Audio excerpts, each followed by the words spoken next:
facts from political misinformation. Kaba punya kerak, mo, ya kecing shisha, naga jingialang bakla, haka sain pertai, banyak orang sain pertai deh sila banong. Ti hani ka paragraph maga jrong, ngan puli tangi ni bentai bang kuno.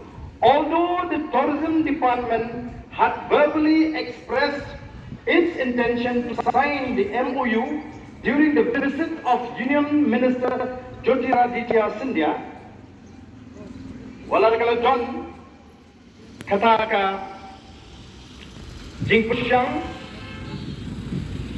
banpen snotu lani banyas soino ya kata ka jingis MOU Memorandum of Understanding kamut kata ka jingia mencur banyas soino but kahima sohra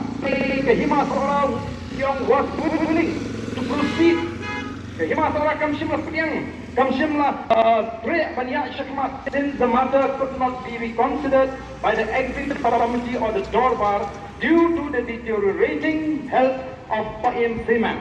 Kemut kahima sohra kong patlong balarba upainem udang dana pedeng kajing sistem kebejur. Nanta who was hospitalized at the time di bedang dana pedeng kajing Sumar Hospital. Therefore, the allegation that Paim Marendo's aim had lilam or transferred the land for 60 years is entirely baseless and appears to be a deliberate attempt to obstruct the issuance of his land. Kadi tang kajing persyang ban kena kena nongin banyak penslam ban ay kata sana kata kadai ka artikel ke belami. Personally, bushimat hiya kajing tojunga kabut uni nong to, I see no harm in extending the lease for tourism related purposes. Orang sini junga kumunong sohra ngam snow bekalong na babakala bangin ay kata nakam taban kentiu ya ka jokai putai haka snong sohra. Keren bagani ka pandai kang kecing bedbud nam nasi.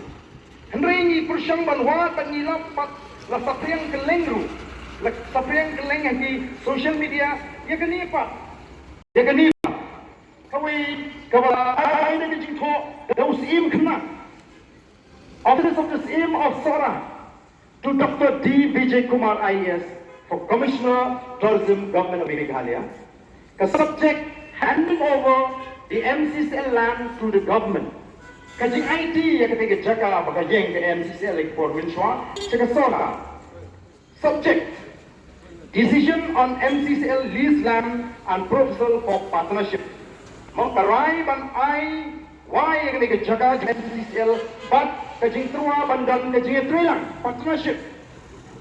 This is to inform you that the Executive Committee of Himasora in its meeting held on 3rd September 2025 has unanimously decided to extend the lease of the MCCL land to the government of Meghalaya for a period of 60 years.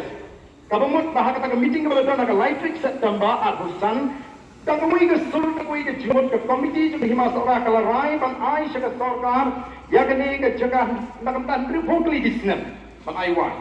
Now the committee has also resolved that only tourism-related activities shall be permitted within the leased area.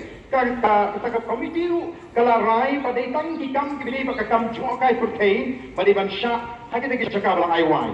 Kabini pat kata jingmut kumno banwanra ya kita ki roy kipar iewbah yaine nagamta ka imlang kasalan. Out of the total 354 acres previously leased to MCCL, Himasora will retain 50 acres. Kabumot Minshwa ka Hima kalay sa MCCL laispa asan husaw acre. Badminton nagata laispa asan husaw sanbong kan batno ka Hima, preferably encompassing the area where the existing MCCL office is located for its own utilization. Desi nam ta katu jaga ka bagating MCCL menta, pik teng pagpapilyo pan penenkam nagamtay lagi. We have